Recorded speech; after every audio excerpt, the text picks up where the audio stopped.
Welcome, dear listeners, to our scary stories. As the night's shadows grow longer and the air turns cold, settle in and make yourself comfortable, but not too comfortable. For in these tales of terror, every creak of the floorboard and gust of wind becomes a harbinger of the unknown.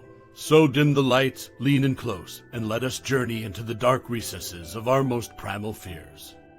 Nora's car rattled along the winding road, bordered by towering pines that seemed to scratch the gray heavens. A delicate mist draped over everything, painting the world with a haunting shade of gray. The scent of the damp forest and moss was overwhelming and nostalgic, reminding her of long-forgotten childhood tales of wandering spirits in cursed woods. As she drove closer, a structure loomed in the distance. The widow's inn stood sternly atop a small hillock, a tall, sprawling structure of darkened wood and ancient bricks. Its windows, like vacant eyes, stared down upon any approaching visitor. Each pane of glass seemed to have a century's worth of tales trapped behind it. Pulling into the gravelly car park, the crunching under her tires seemed to scream intruder. Hesitating for a moment, Nora gathered her courage. She was, after all, here for a story. Pushing open the heavy wooden door, she stepped into a dimly lit lobby. The air was thick with the musky scent of old wood and a hint of something sweeter, like aging roses. A grand chandelier, coated in a film of cobwebs, hung from the center of the ceiling, its flickering lights casting eerie patterns on the walls. Behind an ornate desk, a figure rose slowly. Mrs. Blackwell, her posture erect, was a tall woman draped in a dress that whispered of bygone eras. Her silver hair was tightly knotted, and her piercing blue eyes examined Nora from head to toe.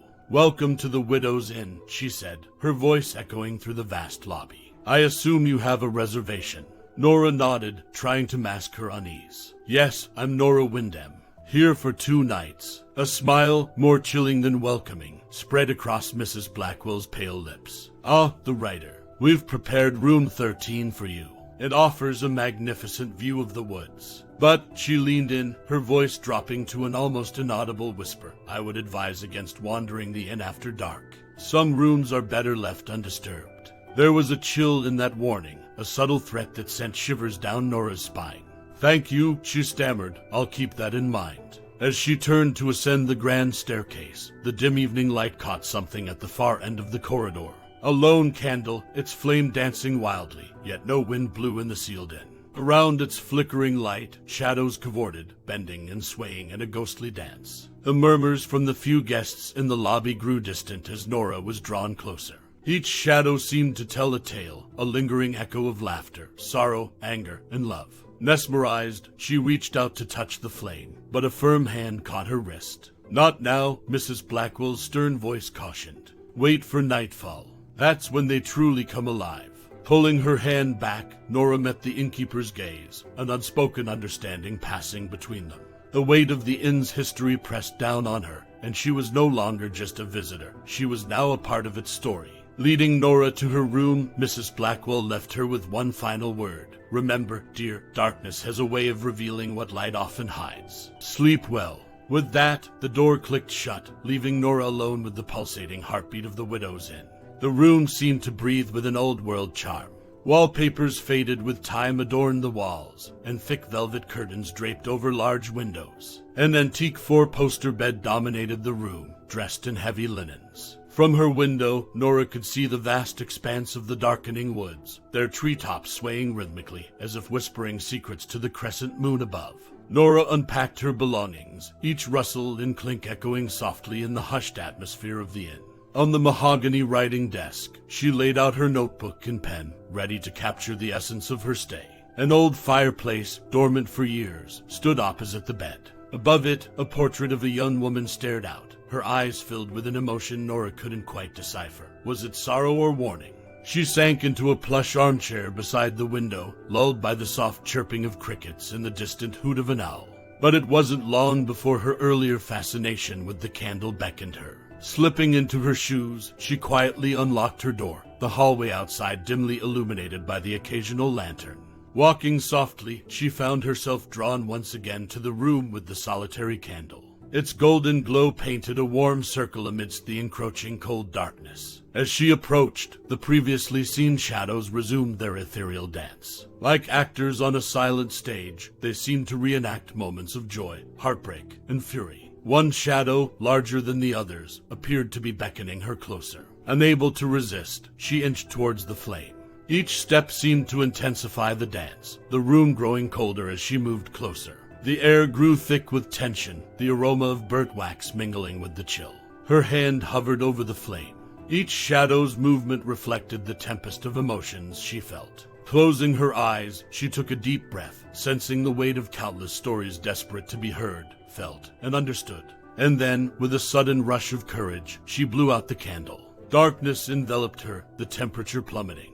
All sounds ceased, save for her rapid heartbeat in her ears. Panic surged, her fingers fumbling for a match or a lighter. As she struck a match, its frail light revealed an empty room, void of shadows, void of the haunting presence. Feeling both relieved and disoriented, she hurried back to her room, a myriad of questions swirling in her mind. Who were those shadows? And why did they seem so familiar, so personal? With a firm click, she locked her door, promising herself that she would uncover the mysteries of the Widow's Inn. Yet, as she drifted into an uneasy sleep, she remained blissfully unaware of the chain of events her actions had just set into motion. Morning arrived with a muted luminescence filtering through the heavy curtains of Nora's room. The serene chirping of birds offered a stark contrast to the foreboding atmosphere that had shrouded the inn the previous night. Yet, something felt amiss. Nora quickly dressed and descended the grand staircase, hoping to find solace in a cup of hot coffee in the dining hall.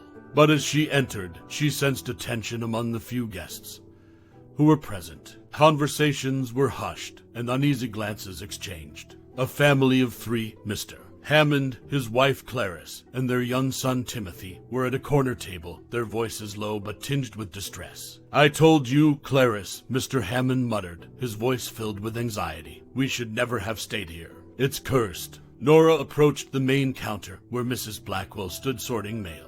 "Good morning," she greeted the innkeeper, though her voice wavered slightly. Mrs. Blackwell looked up, her piercing blue eyes studying Nora intently. "Morning, dear. Sleep well."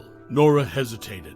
"Yes, mostly. Although I couldn't shake off the feeling that something was different." The innkeeper's expression remained unreadable. Things have a way of shifting overnight in this old place, especially when certain candles are extinguished. Feeling cornered, Nora replied, "I was just curious. The shadows seemed so alive." Mrs. Blackwell sighed deeply, as if burdened by an age-old secret. "Those shadows you saw, dear, they're not just mere reflections of the past. They're its keepers, and when disturbed, consequences ensue." Suddenly, Timothy approached them, his face pale.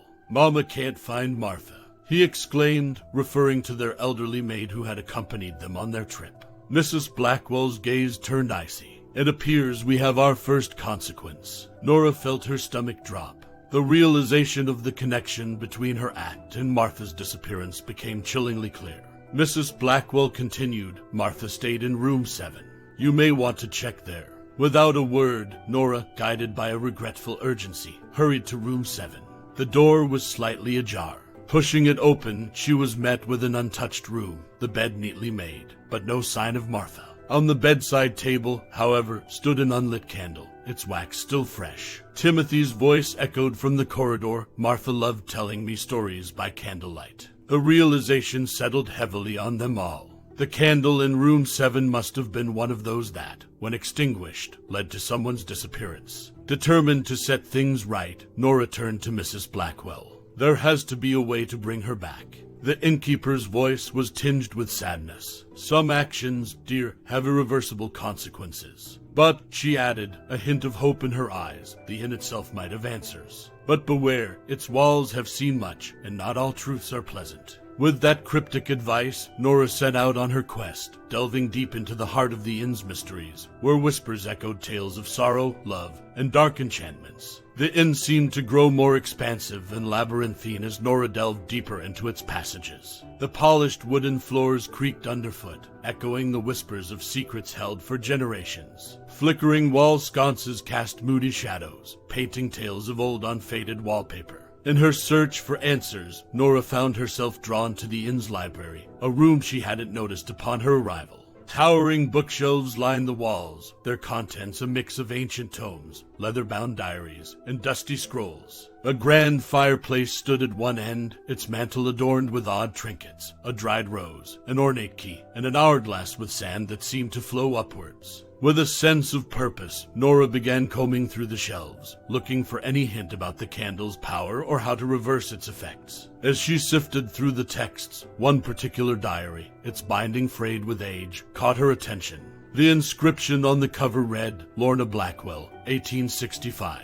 Opening the diary, she discovered entries written by a young woman who seemed to be Mrs. Blackwell's ancestor. The journal chronicled Lorna's life at the inn, her love for a man named Thomas, and a fateful event that would change the course of the inn's history. Lorna wrote of a stormy night when Thomas, set to meet her, never arrived. In her despair, she lit a candle, wishing with all her might to bring him back. As the wax melted away, shadows danced and played, enacting the last moments of Thomas's life. Horrified, she witnessed his fatal accident on the treacherous roads leading to the inn.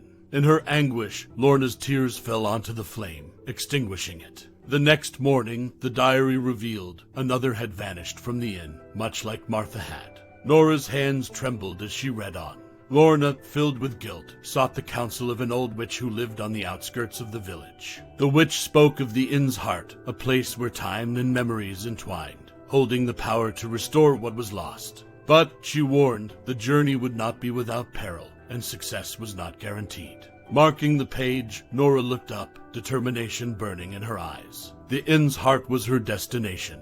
If Lorna's account was accurate, that might be where she'd find the solution to the inn's curse. With the diary clutched tightly in her hand, Nora left the library, her heart racing. She was about to delve deeper into the inn's mysteries, prepared to face whatever awaited her in its very core. The inn seemed to hum with an ancient energy as Nora moved through its corridors, the diary's revelations guiding her steps. Following subtle clues and indications within its pages, she found herself in front of a door she hadn't noticed before. Heavy and ornate, its wood bore intricate carvings of intertwining roses and thorns. As Nora reached out to touch the handle, a shiver ran down her spine. The air grew colder, and she felt as if she was on the threshold of a realm where past and present converged. Taking a deep breath, she pushed the door open. Beyond lay a forgotten wing of the inn. Unlike the rest of the establishment, this area bore signs of decay. Peeling wallpapers, tarnished mirrors, and cobweb-laden chandeliers hinted at long years of neglect. Yet, every room held an air of significance, as if they'd been witness to countless tales of joy, sorrow, and intrigue. The diary spoke of a ballroom, a place where Lorna and Thomas had shared many a dance. Trusting her intuition and the diary's subtle clues, Nora moved through the forgotten wing until she arrived at grand double doors. They opened to reveal a vast ballroom, its once grandeur now shadowed by time. A magnificent chandelier hung overhead, and floor-to-ceiling windows offered a view of the inn's overgrown gardens. As she stepped onto the dance floor, Nora felt a shift in the atmosphere. The room seemed to come alive, and echoes of laughter, music, and whispered conversations filled the air. She could almost see couples twirling, their elegant attires glinting in candlelight. Nora's attention was drawn to a grand piano at one end of the room. Resting on its stand was an aged sheet of music titled Lorna's Lament. Compelled by an inexplicable urge, Nora began to play. A haunting melody resonated throughout the ballroom, evoking images of lovers lost and reunions yearned for. As the last note faded, the room fell silent, save for the distant sound of a clock's chime. Then, a subtle breeze swirled around her, carrying with it a soft voice that whispered, "Seek the garden." Startled, Nora scanned the room but found no one. Trusting the voice's guidance, she headed towards the garden, hoping it held the key to reaching the inn's heart, and perhaps reversing the curse that bound it. Beyond the ornate ballroom windows lay the inn's garden, a vast expanse of tangled flora and ancient stone statues. Moonlight drenched the garden, illuminating paths paved with cobblestones and casting silvery glows on dew-kissed petals. As Nora stepped outside, the scent of roses and night-blooming jasmine filled the air. The sounds of the nocturnal world surrounded her, the soft hoot of an owl, the distant murmur of water, and the rustle of leaves in the gentle breeze. Centered in the garden was a massive, age-old maze, its walls formed by towering hedgerows. Entrances beckoned from each cardinal point, and at its heart, a statue of a woman stood, visible even from the outskirts. Lorna, perhaps. Drawing strength from the diary's revelations, Nora approached the maze entrance. Each path seemed to breathe with memories, and as she ventured deeper, glimpses of the INNS past unfurled before her. In one corridor, she saw children chasing one another, their laughter echoing through the years. Another pathway unveiled a young couple stealing a secret kiss, the shadows hiding their identities. With each turn, the garden's history whispered its stories, the lines between past and present blurring. However, navigating the maze proved challenging. Paths ended in dead ends or circled back onto themselves, leaving Nora disoriented. Just as frustration began to take hold, a soft lullaby wafted through the air, guiding her steps. Entranced, Nora followed the sound, letting the gentle tune lead her through the labyrinth. Emerging at the heart of the maze, Nora found herself in a secluded clearing. The statue of the woman stood there, elegant and poised, her hands outstretched as if beckoning someone close. At her feet, a stone pedestal bore an inscription, "To those who seek, in moon's soft gleam, awaken memories from their dream." With a sense of purpose, Nora closed her eyes, reaching out to touch the statue's hand. The garden seemed to sigh, and a rush of energy surged through her. When she opened her eyes, the garden had transformed. The hedgerows were immaculate, flowers bloomed in brilliant colors, and the air shimmered with enchantment. Before her stood the ethereal figure of a woman, her eyes filled with centuries of wisdom and sorrow. "Lorna," Nora whispered, realizing she stood before the spirit of the woman whose diary had led her to this moment. The journey to uncover the secrets of Widow's Inn had taken a significant turn, and the mysteries of the candle and the vanishing guests were on the verge of being unraveled. The moonlight bathed Lorna in a gentle glow, her ethereal form shimmering with an otherworldly beauty. Nora, struck by the gravity of the moment, took a cautious step forward. The air grew thick with anticipation.